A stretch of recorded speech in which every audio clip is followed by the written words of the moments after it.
สวัสดีครับบอกแล้วเกอสุรสายแล้วนี่อยู่นะหรือจังกวยเล็กที่หวานอ่ะแล้วคือชิดดูชลาหรือคือตาดอดตาล่าเนาะวันนี้ไปหาผัดประเทศเพื่อนบ้านรักกะเหรี่ยงมีน้องสาวแล้วก็หลานสาวสองสาวนี่สวยมากเลยเนี่ยนักรักคนหนึ่งสวยคนหนึ่งครับ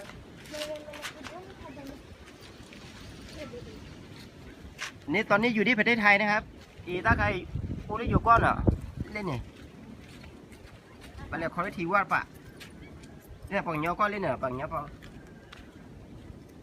โอเคกะหาแล้วเนาะ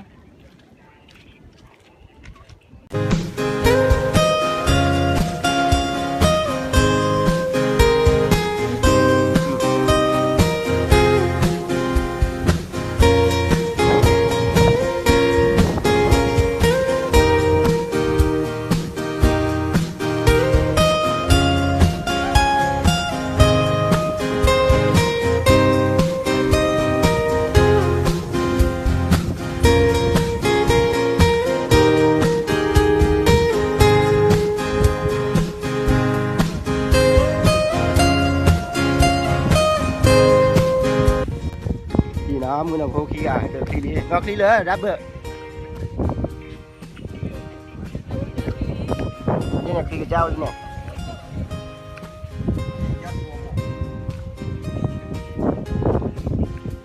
นะเดี๋ยวเราตีดีนะ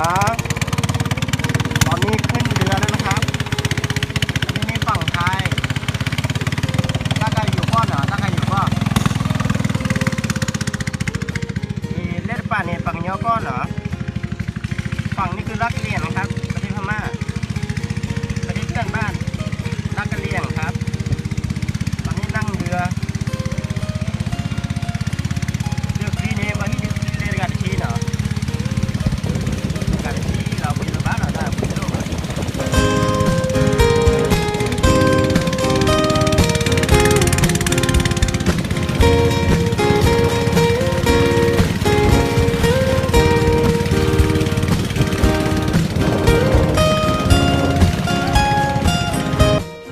ติดวันเนี้ยก็เลยนะพอกันเนี้ยก็มาถึงแล้วครับมาถึง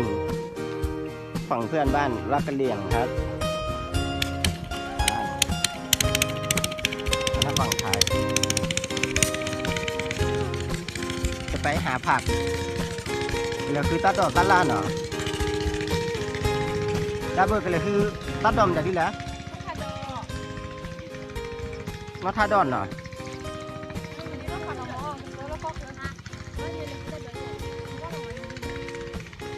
ก็เลยคือนัดทาดอกก็ซื้อเล็กก็เคลื่อนเนาะ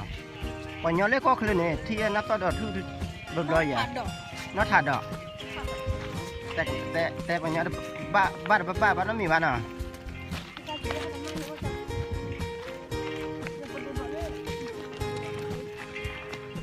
เดี๋ยวปัญญาฮักเกย์ด้วยกันเลยคือตัดดอกเป็นบ้านเนาะ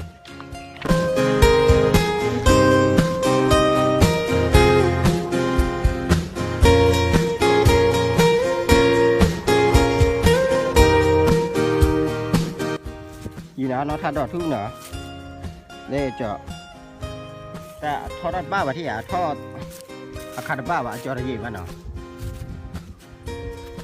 จอเนี่ยข้าวออกนี่มาหาผัก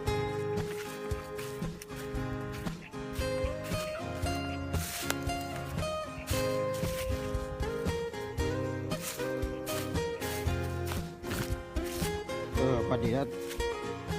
ถ้าประเดี๋ยวเอาวิลเลยน้องทาดอกน้องทาดอก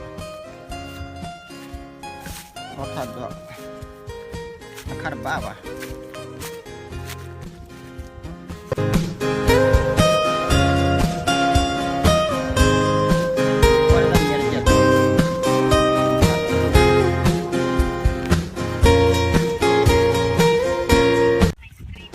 หาคื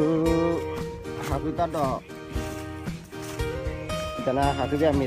เปร่าถ้าใครมีเปร่าเนาะอีปาร์ตี้ก็มีเปร่าที่ดอดูถ้าใครวัดเทบิลีเนาะวัดเทบิลีบางคือไม่มีเปร่าที่จะเพิ่มกี่ได้ อย่าเดี๋ยวมือที่มีเปียตาพูดไปอย่าเดี๋ยวมือ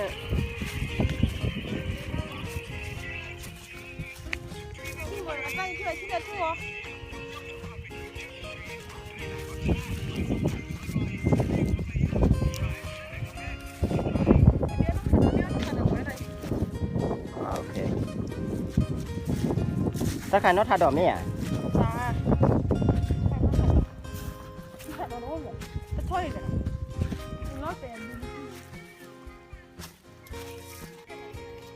อีน็อตทาดอกทอชี้เลยเนาะขาดบ้าบะที่อ่ะอีน็อตทาดอกชี้เลยเนาะว่าคือน็อตทาดอกคือเดบใบไปตักเกิดท่ออีกมั้ยเป็นไงเจอไหมครับผัก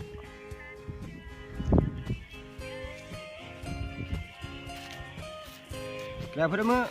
นี่คือน็อตทาดอกที่อ่ะอีนั่นน่ะรับบ่ต่อเลยอะไรจอบบ่ดิไปเลยกว่าเลยทำเงี้ยจะเกิดดิ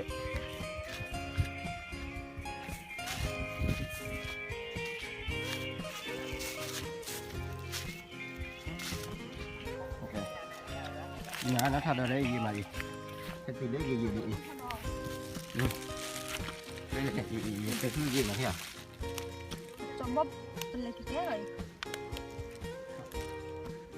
ยี่น้องทาดอกได้ยี่มาเที่ยวยี่บ่บ่เป็นอะไรแก่เป็นอะไรแก่ๆเด้แต่ว่ากล้อที่เราว่าทอดดอกแสดงว่าก่อนนี้ก่อนบ้างหมดแล้วกันปอกกลอดอีถ้าใครปอกกลอดทุที่อ่ะกลอดทุเนี่ยวัดเทาะดอกแล้วยี่มาเที่ยวยี่นี่นะครับเพื่อนผักนี้ผักอะไรนะผักเรียบมาหาตรงนี้นะครับตรงนี้มันเป็นไร่มันเป็นสวนของชาวบ้านมาปลูกใบอะไรนะใบนี้เขาเรียกว่าใบอะไรนะคือต้นยาสูบนะฮะยาสูบครับผมเขาปลูกไว้เป็นไร่นะครับทีน่ะถ้าใครยัดเติร์นเนาะยัดตัวทู่เนาะกดทู่อีตกหลอดเลย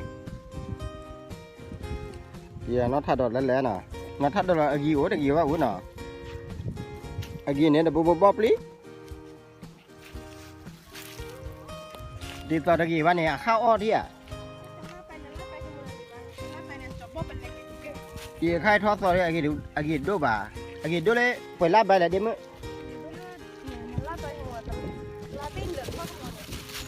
อ๋อเล่นตลาดใบนั่นลาบใบเนาะครับผมเยี่ย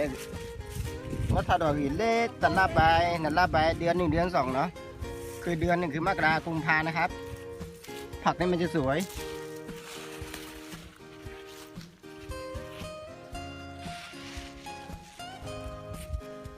đây nào để mua hào cứ nó thay đổi lên phần na hay là ô đi phần na tay nó có làm này tay nó bao à ये phần naเรียกรอในกว่าทีเนาะจะได้ได้มื้อนั่นตะกออาแหละฮะมันตะกอกรอในphần naแหละ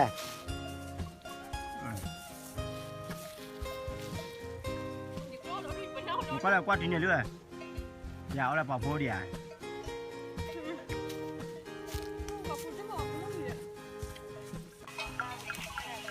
แกงกรอบปันหน้าเลยคนเดิมมือดีตัดดอกเลยกรอบปันหน้าให้รอบกี่ดอกดิเลย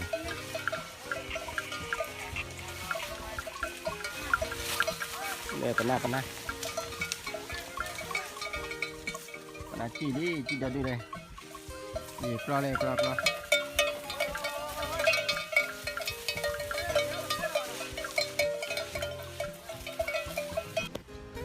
อีนะคือตัดดอกวิลิกแล้วนะตัดดอกคือบ้าบ้านะคือบ้าแต่เด็กกี่เด็กต่ออู้อาบ้านะบากี่ลิละตอนนี้มาหาผักมีไม่ค่อยเยอะครับมีได้เยอะพอกินมีไม่ค่อยเยอะยังไม่ถึงฤดูถ้าฤดูเขานี่มีเยอะมากมาเด็ดรอบนี้ได้2-3 กระสอบ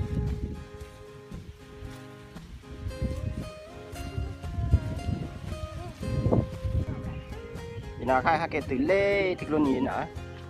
ya ke dole cricket ni pernah hai alu thi ya ada cricket deh ta ka panyo ko no le depan ni yo ko le pernah hai alu thi deh ตอนนี้มาถึงที่ท่าเรือนะครับเนี่ยควายมาอาบน้ำกระบือมาอาบน้ำเวลาแดดร้อนมาเล่นน้ำตรงนี้ อันนี้ท่าเรือลักกะเหรี่ยงเห็นหลังคานั่นไหมหลังคานั่นมันเป็นฝั่งไทย ตอนนี้มาหาผักเสร็จแล้วจะกลับบ้านนะครับ ต้องนั่งเรือไปคนละ10 บาทประกาศชีพเนาะค่าเรือคนละ10 บาทนะครับ